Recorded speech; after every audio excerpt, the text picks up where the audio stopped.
Will you pray with me? Oh God, as we gather together this morning to hear your word, I pray that all that is heard and said and received will bring glory only to you in Jesus' name. Amen. So you may have figured out by now we are starting a new summer season series on all the biblical stories in the book of Genesis, starting with Adam and Eve. The series is called We Live and We Love, and we're going to look at these ancient stories and the relationships in the book of Genesis, like Adam and Eve, Noah, Lot and his wife, Abraham, Sarah, and Hagar, Jacob, and Joseph. Our spiritual heroes, they truly are, even though they had all kinds of faults and failures and human and divine struggles. They have so much to still teach us today. And of course, the most well-known of that is the story of Adam and Eve. You know, as children, most of you like me probably were taught this. It was a very literal story, that these were actually the first humans, and that they had disobeyed and eaten what most of us thought was an apple from that forbidden tree of the knowledge of good and evil. You know, when I was in elementary school, we got a test, and there was a test question on there that asked, who were the first humans? Well, I was conflicted about this because we were starting to be taught about scientific names of, the first human beings, and I had not studied too well. And so when this question came up, I was really pondering, what am I going to put down? And I was conflicted because there was no ever mention of Adam and Eve. What I was being taught in Sunday school wasn't matching what I was being taught at church. And so I thought, well, there must be two right answers to the question. So, of course, I wrote Adam and Eve. And then when I got back with a big X on that question, I was really distraught about that. How could that be wrong? But as I matured, and as we matured, we began to see that there are actually problems in the story of Adam and Eve if we take it literally. For example, did you ever think about this? How could God punish Adam and Eve for eating from the tree of knowledge of good and evil, when prior to the eating from the tree of knowledge of good and evil, they didn't know right from wrong? Ever think about that one? And for centuries, the interpretation of this text, from St. Paul to Augustine to Calvin, was always the same. That the world was created perfect, humanity was perfect, we were lured away by evil, disobeyed, were punished, and exiled from the garden. In essence, the saying, in Adam and Eve's fall, we sinned all. Yes. But many theologians have questioned this idea of an original sin or a fall. And if it is a fall, is it a fall down? Or is it a fall up to consciousness and more maturity? Or is it a falling out with God? And these are such deep theological questions. And I must say, I really struggled how to present this story today in a new way. And so I noticed in the text there were three questions that God asked of Adam and Eve. And so I want to explore those three questions and see how they relate to us today. In verse 9, God asked Adam and Eve, "Where are you?" In verse 13, God asked, "What is this you have done?" And in verse 11, God said, "Who told you that you were naked?" So let's get that one out of the way first. Who told you that you were naked?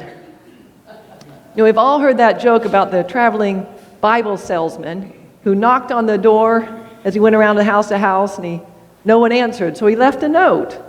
Revelation 3:20. "Here I am, behold, I stand at the door and knock." Well, the next day he went back to the same house, and he found that there was a return message on the door that said, Genesis 3:10, "I was afraid because I was naked, and so I hid."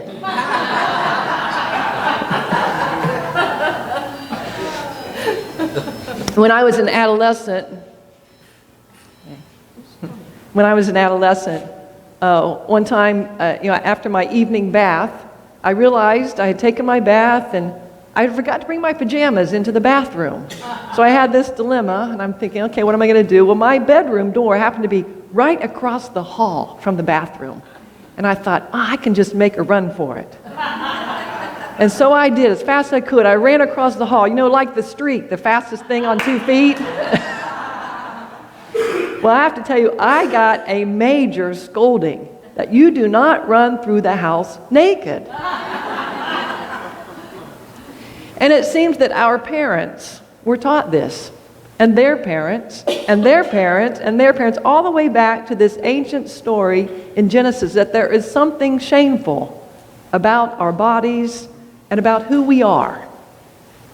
And there was also an underlying message in that about the shamefulness of sex and sexuality. But beyond that question, who told you that you were naked, I think there is also a deeper question. For example, who told you that you should hide and not be seen? Who told you to be ashamed?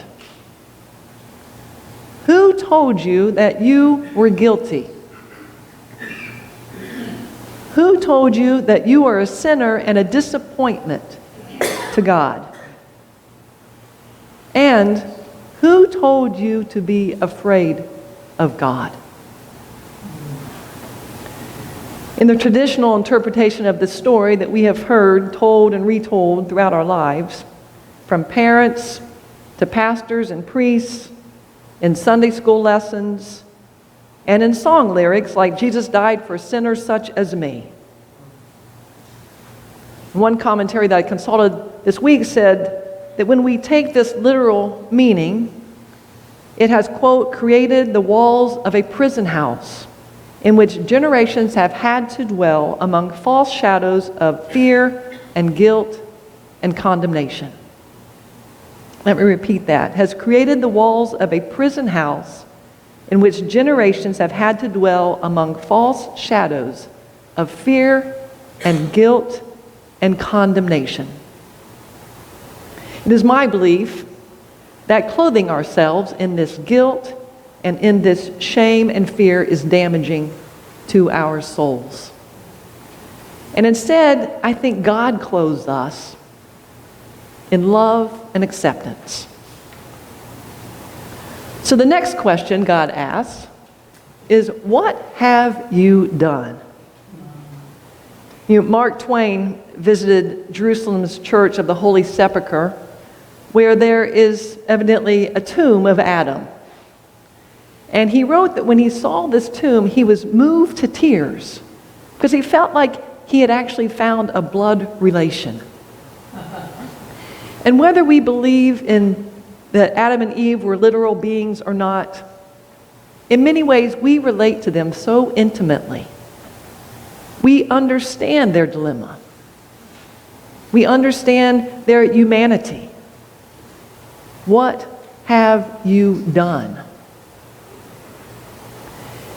And in this telling of this story that ancient Israel told and retold and recorded, we see them wrestling with those mysteries of life, the same mysteries that confront us. The mystery of evil in the world. The mystery of what it is to be human. The mysterious tendency for us to choose wrongly. Our tendency to rebel. Our tendency to resist boundaries and limitations. And even if the Garden of Eden may not be factually, literally true, it does hold very profound, true, and rich meanings for us. So, what have you done? God asks. And we often ask that of ourselves. And of all the gifts that God gave them, a beautiful place to live, life, I think this gift of the knowledge and the freedom to use it is probably the most difficult gift for us to handle. Yes. For example, think about in the 1940s.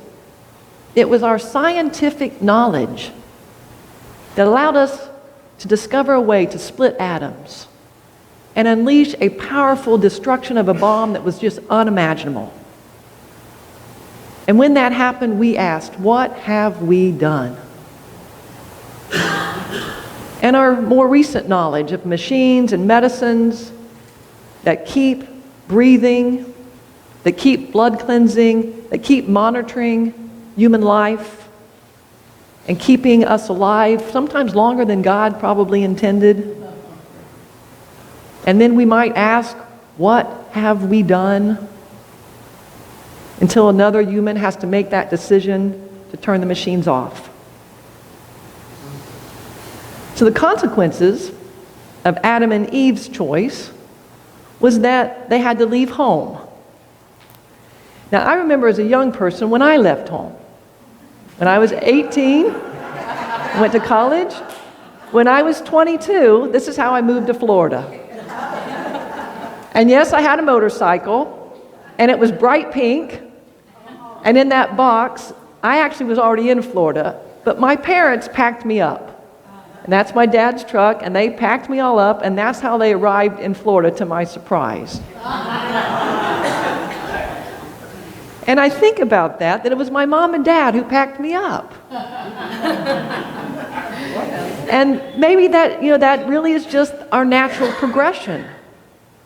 It's the way we go out into the world, we leave home. And so I thought, well, maybe for Adam and Eve, that was the natural next step. For God to send them out into the world. They had this new knowledge now. And God needed them to go out into the world and use it. But that third question, no matter where we are, whether we are inside the garden or outside the garden, there is a third question that God asks. And I don't think God ever stops asking that question. Where are you? Where are you? Now, I can just imagine Adam and Eve. They're hiding behind these clump of bushes, and they've gotten fig leaves and try to cover themselves up. How long are those going to last? And it's kind of comical, really, when you think about it. But yet, there is a lot of emotion in their answer. There's a great sadness. I was afraid of you. I was afraid of you, God. And as a result of this fear and their consequences, it brings conflict into their own relationship. Adam blames Eve. Eve blames the serpent. Adam, in effect, blames God, the woman that you gave me. And so there's no trust. There's no mutual support. There's no joint accountability. But I think God continues to ask that question to humanity. Where are you? Where are you in your faith? Where are you in your relationships? Where are you in your acts of kindness and generosity in the world? Are you residing in a place of paradise in your relationship with God? Or are you in a world of exile and anxiety and conflict? And are you hiding because of those underlying messages of guilt and shame? But if you think about it, this story really is the very first story about grace. God doesn't carry out the previous warning that in the day that you eat of that tree, you will die. No, instead, God actually makes better clothes for them. God knew those fig leaves were not going to last. So God created more clothes. And God gave them a purpose. And they were going to work the fields. And God said, you're going to go and multiply. And you're going to have families. Some say that that was Adam and Eve's real punishment, was being parents.